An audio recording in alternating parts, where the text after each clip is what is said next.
This is the Dayton Lasko ceiling fan in my Oregon workshop. I have it in here along with two gold lines you can see in a previous video. And this fan has a 3-speed pull chain, starting with low. So it's a little bit hard to access here. It's right below a big pile of stuff. I don't know if you can see there's a counter on the bottom. It shows you what speeds you're on, so we'll switch it from 0 to 1.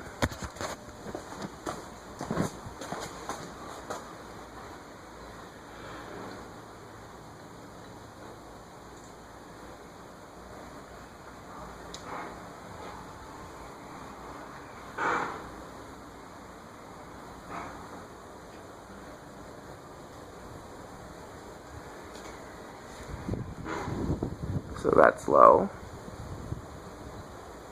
Let's move it up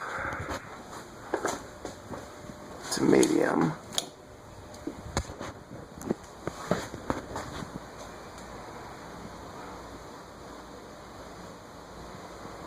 Takes a little bit of time for these to get up to speed, especially on the higher speeds. The motors were a little bit underpowered in my opinion. It's a 16-pole motor as opposed to an 18-pole motor. Most residential spinner fans have a 16-pole motor, but most commercial industrial ones would have an 18-pole motor.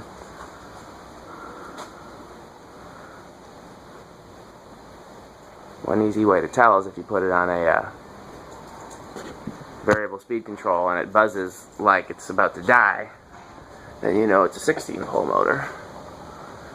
Move it to high. And if it buzzes very slightly or not at all, that's probably 18-pole. Of course, there's other factors in that, but I have yet to meet a perfectly good 16-pole motor that didn't buzz like crazy.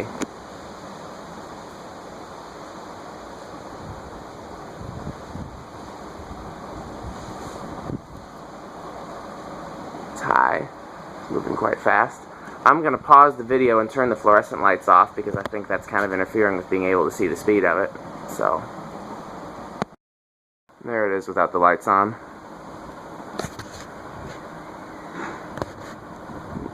Not sure if you can hear it. It's got quite a strong breeze. So let's watch it spin down. We'll be here a while. These have very, very good bearings. Only downside being that it's a very windy day, so the wind from outside might affect the spin down time. I can do another set of videos with the doors closed at some point, but it looks much better in here with the sunlight, so definitely one of my favorite fans. Love to buy some more of these.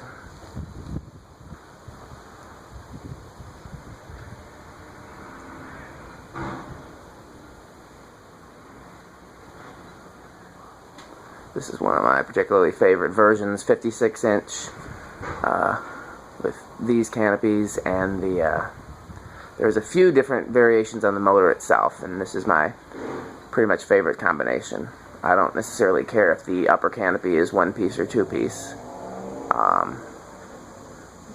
but that's the shape of canopies that I like, and the shape of motor that I like, and the size, and just everything about this is one of my absolute favorite fans, so I'm very lucky to have it.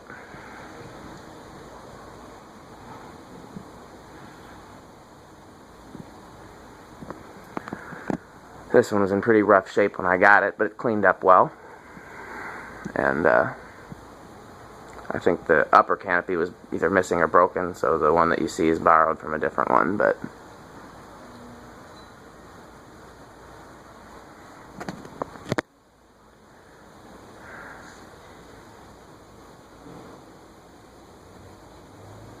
yeah, unless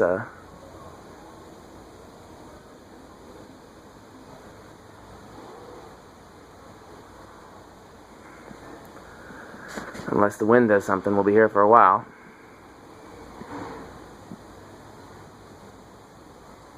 It's between the bearings and the heavy metal blades. These are steel blades. Gold lines and other more expensive industrial fans have aluminum blades, which are lighter. So you would think steel would be better, but actually aluminum is better. So again, these were not a high-end industrial fan. They were pretty inexpensive from Grainger, and they're definitely not as good a quality as others, but I just happen to love them. I guess that's kind of similar to the people that love the McRib. I was visiting a shop of a fan collector of antique fans who rebuilt motors for a living for years, and he had several of these in his shop, and I told him I loved them, and please, you know, if he ever takes them down, to give them to me. And he said, why? They're crap. And I just happen to love them. Probably because I remember them from my childhood, and they're definitely cool and unique when it comes to industrial fans.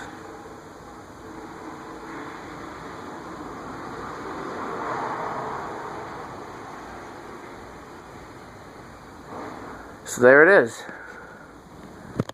Dayton Lasko. By the way, if I've never explained why we call them Dayton Laskos, it's because they were made by Lasko Metal Products for Grainger, and Grainger relabeled them Dayton, which was their house brand. And so if you find them, 9 times out of 10, the fan either says Dayton or nothing. And the box will usually say Dayton on it. Every so often one pops up with a Lasko label or a Lasko box. But they were sold through Grainger. So, thanks for watching.